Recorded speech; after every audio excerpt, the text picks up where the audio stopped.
Hello. The experiment I chose today was total social isolation of monkeys, or aka Harlow's monkey experiment. This experiment was conducted by Harlow. So the theory, the hypothesis of this was that on the total isolates, the effects would be that social deprivation are deleterious to personal adjustment, normal heterosexual behavior, and control of aggressive and delinquent behaviors. So the independent variable in this is the level of isolation in the monkeys. So the control group was partial isolation. So they were in cages where they could still see each other and see the humans. So they still got a little bit of contact. Whereas the total isolation were put in chambers that prevented them from having any contact with any monkeys or any of the humans outside. So the dependent variable is the level of social behavior exhibited in the two groups. So this experiment is very reliable, as Harlow was one of the most well-known researchers in the 1960s. He attended Stanford University, and he conducted majority of his research at Wisconsin University. He was also the first psychologist to investigate the nature of human love and affection. So, the conducting of the research. He used rhesus monkeys.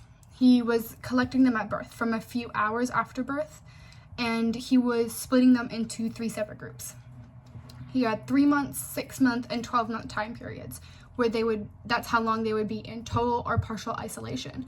And they had the 3 for control.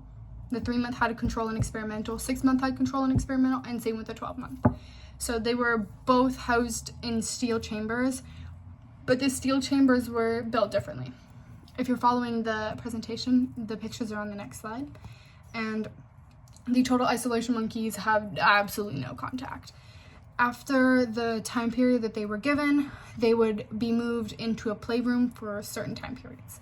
So they would be moved in for 30 minutes a day for 5 days for 32 weeks.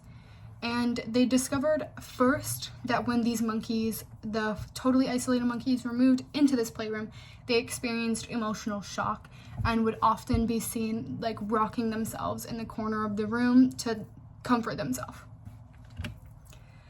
So the results for the 3 months was that one died initially as it refused to eat and therefore starved. They did an autopsy and determined that the monkey had died of emotional anorexia. The data showed was dramatic, but it was also reversible. So they focused more on the 12 and 6-month isolates than they did on the 3 months. They also saw that the 3 months eventually adapted to the normal behaviors of what the control monkeys were doing. So in the 6 months, they had severe social impairment of socialization. The frequency of threat was very similar to the frequency of the threat in the 3 months, where they were kind of scared of each other, but they interacted a little bit. But at the 24-week, the frequency of threat actually increased, but it wasn't increasing between the two groups, it was increasing within. So in the playroom, they had the experimental and the control groups, and the total isolates, which are more commonly called as just the isolates in this report, was that they were more aggressive to each other instead of to the monkeys in the control group. So in the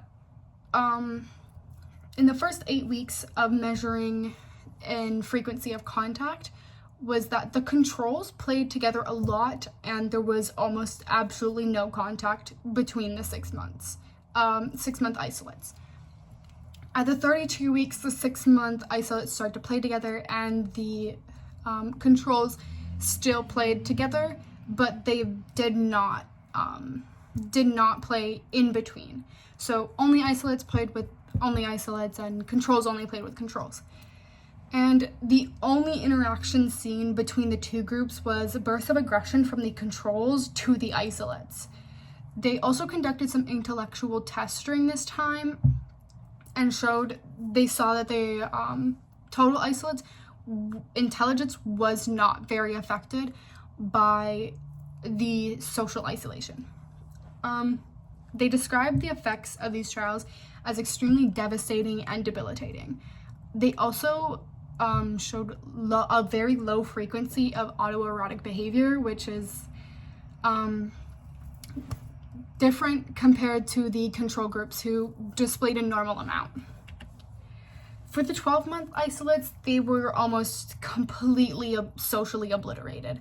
They did not play, and it just went down with time. But the controls demonstrated very high levels of activity still, especially compared to the 12 months. Intellectual tests were also conducted on the 12 months and also showed very little effect, but this experiment had to be terminated after 10 weeks because the isolates were very, very not aggressive, and the controls kind of took advantage of that and became very aggressive towards the isolates. And they thought that the control group was going to kill the isolate monkeys, so they had to stop that trial. The 12 months displayed practically no autoerotic behavior. So for the overall results, the 6 months showed no play. The sex behavior was almost non-existent. 2 of the 3 in the experimental group had extreme fear to the adults, whereas the 3rd had absolutely no fear. And then 2 out of the 3 monkeys in the 6 months also displayed suicidal behavior. In the 12 months, they also showed no play. They were highly fearful and had almost no positive interactions with the controls or other isolates. And they also had absolutely no aggression.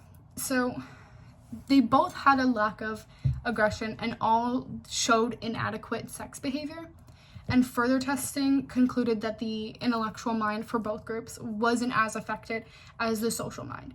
So these results led the scientists to believe that the effects of isolation were very prevalent in the social behavior of these monkeys, as they could not live normal lives.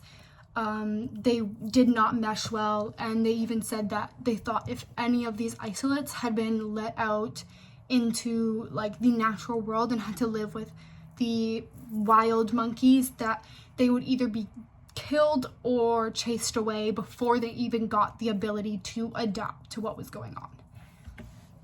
So the hypothesis did actually correctly predict most of what would happen, as they showed little to no fear, and they showed an extreme inability to be social. And although this research was like revolutionary on how we think about love and affection from our parents and how important it is for our social behavior to fit into society, it was extremely unethical. And it did happen in the 1960s when we did not have the ethicality laws that we do now with animals. And it didn't lead us to major discoveries, but it should be noted that this is something that should never happen again. That was all for the experiment. I hope you liked it.